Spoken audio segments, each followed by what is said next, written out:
तो चलिए दोस्तों वीडियो की शुरुआत करते हैं। सबसे पहली कंपनी की बात करते हैं। पहली कंपनी का नाम है दोस्तों kinase technology India limited. But इसको डिस्कस करने से पहले अगर आपने अभी तक चैनल को सब्सक्राइब नहीं किया है तो चैनल को सब्सक्राइब करके बेल आइकन को प्रेस कर लो ताकि आने वाली जितनी भी वीडियोज़ हैं उसका नोटिफिकेशन आपको सबसे पहले मिल सके। और एक डिस्क्लेमर भी है, जो भी न्यूज़ एंड अपडेट्स हम लोग कवर करेंगे वो सारी एजुकेशन पर्पज़ के लिए हैं, सीखने के लिए हैं। तो इसको किसी भी तरह का इन्वेस्टमेंट एडवाइस मत समझना, आप खुद से भी रिसर्च और एनालिसिस कर सकते हैं। तो चलिए दोस्तों वीडियो की शुरुआत करते हैं। सबसे पहले बात करते हैं काइनेस टेक्नोलॉजी से रिलेटेड कुछ इंपॉर्टेंट न्यूज़ एंड अपडेट्स के बारे में। दोस्तों काइनेस की अगर हम बात करें तो कल के दिन ये कंपनी हमें काफ़ी ज़्यादा फोकस में देखने को मिल रही थी। अब इसका सबसे बड़ा कारण है इस कंपनी के क्वार्टर 1 के अर्निंग्स, जो कि कल के दिन रात में हमें देखने को मिले। अब क्वार्टर 1 के अर्निंग्स रात में है और आज के दिन मार्केट ऑफ है और कल के दिन भी मार्केट ऑफ है, तो इसका असर हमें नेक्स्ट ट्रेडिंग सेशन यानी कि मंडे के दिन देखने को मिलने वाला है। तो सबसे बड़ा सवाल कि कंपनी के अर्निंग्स है कैसे। एस्टीमेट के हिसाब से अगर देखोगे तो नेट प्रॉफिट हमें मिस करता हुआ नज़र आया है और रेवेन्यू कुछ और हमें देखने को मिला है। रेवेन्यू प्रॉफिट के मुकाबले एकदम अलग रिपोर्ट हुआ है। तो चलो सभी चीज़ों को थोड़ा सा डिटेल में समझ लेते हैं। तो सबसे पहले प्रॉफिट्स की बात कर लेते हैं। 56 करोड़ का नेट प्रॉफिट इसने शो किया है क्वार्टर 1 में। अगर एस्टीमेट की बात करें तो 69 करोड़ थी। मनी कंट्रोल के रिपोर्ट के हिसाब से एस्टीमेट 62 करोड़ थी, तो 62 से 69 करोड़ लेकर चलो आप। रिपोर्ट हुआ है 56 करोड़। मिनिमम को भी इसने मीट नहीं किया है और मैक्सिमम को भी इसने मीट नहीं किया है और उससे नंबर कम ही रहा है। तो इसका मतलब प्रॉफिट के मामले में नंबर्स हमें डिसअपॉइंटिंग देखने को मिलते हैं। और जब हम बात करते हैं कंपनी के रेवेन्यू के बारे में तो ये 40.5% से हमें ग्रो करता हुआ नजर आया है। 946 करोड़ का रेवेन्यू इसने शो किया है। मनी कंट्रोल एक्सपेक्ट कर रहा था 840 करोड़ का रेवेन्यू। CNBC TV 18 के पोल के हिसाब से एक्सपेक्टेशन था 866 करोड़ का। और दोनों के नंबर्स को अगर कंपेयर करोगे एक्चुअल नंबर से तो रेवेन्यू मार्केट एस्टिमेट को बीट किया है। तो रेवेन्यू में हेल्दी ग्रोथ देखने को मिली है, बट प्रॉफिट का जो ग्रोथ रेट है वो हमें बिल्कुल भी अच्छा देखने को नहीं मिला है। पिछले साल के मुकाबले 24.4% से प्रॉफिट हमें गिरता हुआ नजर आया है।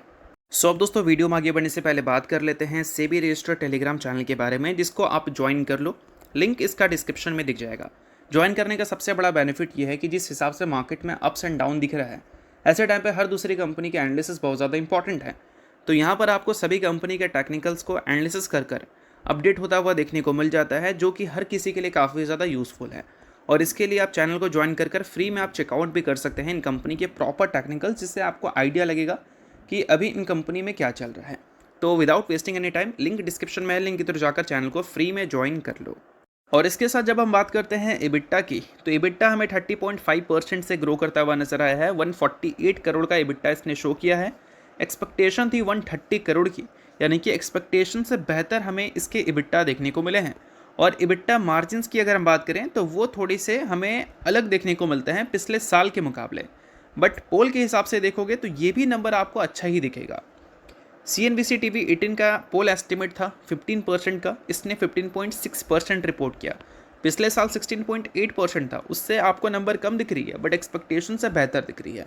तो सिर्फ प्रॉफिट को छोड़ दें, EBITDA मार्जिन, रेवेन्यू, तीनों मार्केट एक्सपेक्टेशन से बेहतर हमें देखने को मिले हैं। और कंपनी के रॉ मेटेरियल कॉस्ट अगर देखोगे तो वो इस बार हमें 57% से ग्रो करते हुए नजर आए हैं। एम्प्लॉय एक्सपेंस हमें 44% से बढ़ती हुई नज़र आई है और अदर एक्सपेंस में भी हमें 12% की गिरावट दिख रही है। मतलब अदर एक्सपेंस अच्छा परफॉर्म किया है। बाकी के जो नंबर्स हैं रॉ मेटेरियल का, एम्प्लॉय एक्सपेंसेस का, ये पिछले साल के मुकाबले काफ़ी बड़े मार्जिन से इंक्रीज़ हुआ है।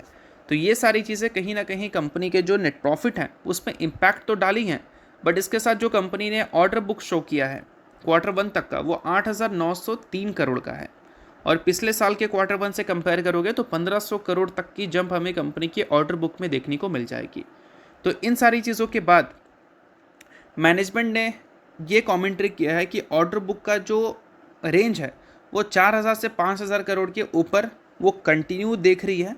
और मैनेजमेंट काफ़ी ज़्यादा कॉन्फिडेंट है कि ऑर्डर बुक के बेसिस पे, मतलब ऑर्डर बुक जो कंपनी के अक्रॉस सेगमेंट है उसके बेसिस पे ग्रोथ विजिबिलिटी कंपनी के आने वाले कल में भी देखने को मिलेंगी।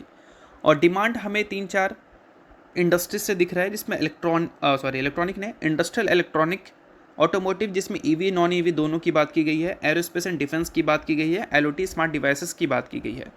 और मैनेजमेंट ने मार्जिन्स को लेकर जो कॉमेंट्री किया है वो ये है कि वो एक्सपेक्ट कर रहे हैं कि जो मार्जिन है वो आगे भी स्टेबल दिख सकता है और ग्रेजुअली वो इम्प्रूव हो सकता है, क्योंकि कंपनी के जो प्रोडक्ट हैं अभी और आने वाले कल में वो हाई मार्जिन प्रोडक्ट देखने को मिल सकते हैं, जिस वजह से मार्जिन में आने वाले कल में धीरे धीरे इम्प्रूवमेंट हमें देखने को मिल सकती है। और रेवेन्यू गाइडेंस कंपनी ने मेंटेन किया है 30 से 40% का, अगर हम मीडियम टर्म की बात करें। और नियर टर्म ग्रोथ सपोर्ट की बात करें तो ऑर्डर एग्जीक्यूशन के बेसिस पे और न्यू क्लाइंट एडिशन के बेसिस पे हमें देखने को मिलेगा। बाकी अगर हम कोटक इंस्टीट्यूशनल इक्विटीज़ की बात करें तो वो एक्सपेक्ट कर रहे थे कि काइनेस टेक्नोलॉजी के जो मार्जिन्स हैं वो 200 बेसिस पॉइंट से इंक्रीज़ हो सकता है।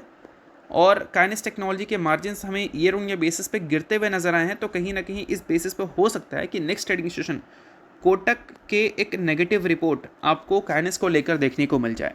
बाकी देखते हैं कि इस नंबर के बेसिस पे मार्केट का रिएक्शन कैसा होता है, क्योंकि नंबर कुछ पैरामीटर पे तो ठीक है और कुछ पैरामीटर पे डिसअपॉइंटिंग भी देखने को मिलते हैं।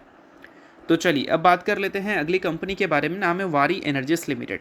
बट इसको डिस्कस करने से पहले अगर आपने अभी तक सेबी रजिस्टर्ड रिसर्च एनालिस्ट के टेलीग्राम चैनल को ज्वाइन नहीं किया है तो उसका लिंक आपको डिस्क्रिप्शन में देखने को मिल जाएगा। लिंक के थ्रू जाकर चैनल को बिल्कुल फ्री में आप ज्वाइन कर सकते हैं। अब दोस्तों वारी एनर्जीज की बात करते हैं तो इस कंपनी का जो प्रेजेंट कंडीशन है वो कुछ खास अच्छा दिखता नहीं है। 52 वीक हाई से 29.7% ये कंपनी नीचे दिख जाती है। इंडस्ट्री के प्राइस टू अर्निंग मल्टीपल्स को देखोगे तो वो 30.6 का देखने को मिलेगा, और इसका प्राइस टू अर्निंग मल्टीपल्स देखोगे तो इंडस्ट्रीज के प्राइस टू अर्निंग मल्टीपल्स से ये current price to earning multiples पे नीचे दिख रही है। तो वैल्यूएशन वाइज ये कंपनी अट्रैक्टिव ज़रूर है, बट जो कंपनी अपने अर्निंग्स को ऑलमोस्ट 100% से ग्रो कर रही हो, उस कंपनी के प्राइस टू अर्निंग मल्टीपल्स लगातार हमें नीचे क्यों जाते हुए दिख रहे हैं। तो इसके पीछे का कुछ अनसर्टेनिटी है जो कि वारी एनर्जीज के साथ जुड़ी हुई है। हाल ही में वारी एनर्जीज को एक अनसर्टेनिटी मिला था गवर्नमेंट से। गवर्नमेंट ने एक्सटेंड कर दिया था डोमेस्टिक सोलर सेल सोर्सिंग को, मतलब डोमेस्टिक सोलर सेल सोर्सिंग जो डेडलाइन है उसको गवर्नमेंट ने एक्सटेंड कर दिया था। यानी कि जो भी इंडिया के डेवलपर्स हैं जो सोलर सेल सोलर पैनल्स को यूज़ करते हैं वो अभी इम्पोर्टेड पैनल सेल को भी यूज़ कर सकते हैं। एक डेडलाइन था, उस डेडलाइन के बाद आप सिर्फ domestic solar cell solar panel को ही यूज़ करोगे, ठीक है। अब वो डेडलाइन गवर्नमेंट ने एक्सटेंड कर दिया है। इसका मतलब आगे भी वो चाहे तो imported solar cell solar panels को यूज़ कर सकते हैं। इसका मतलब ये है प्रीमियर एनर्जीज वारी एनर्जी जो कि इसको मैन्युफैक्चरिंग करती है उसको जो बेनिफिट्स मिल सकता था ये डेडलाइन के बाद, वो डेडलाइन के बाद अब बेनिफिट उनको नहीं मिलेगा। डेडलाइन एक्सटेंड कर दिया गया है 31 दिसंबर 2026 तक। मतलब अगर बेनिफिट मिलेगा तो इसके बाद मिलेगा, अगर ये डेडलाइन तक ये सारी चीज़ें रहती हैं। फिर एक्सटेंड होगा, चीज़ें और भी ख़राब हो जाएंगी। तो यही सारी कुछ अनसर्टेनिटीज़ हैं जो कि वारी एनर्जीज का पीछा नहीं छोड़ रही हैं। ये तो फिर भी चलो इंडिया से रिलेटेड खबर हो गया। ये वारी एनर्जीज ने बड़ा इन्वेस्टमेंट कर जो अमेरिका में बिजनेस शुरू किया था, उस बिज़नेस में भी अनसर्टेनिटी लगी हुई है, क्योंकि यूएस एलिगेशन लगाई हुई है कि वारी एनर्जीज के जो प्रोडक्ट्स हैं वो चाइना बेस्ड होते हैं। सिर्फ उस पर वो इंडिया का लेबल लगाकर टैरिफ से बचने के लिए यूएस में बेच रही है, और यूएस के जो डोमेस्टिक मैन्युफैक्चरर है उसके ऊपर इसका बर्डन आ रहा है।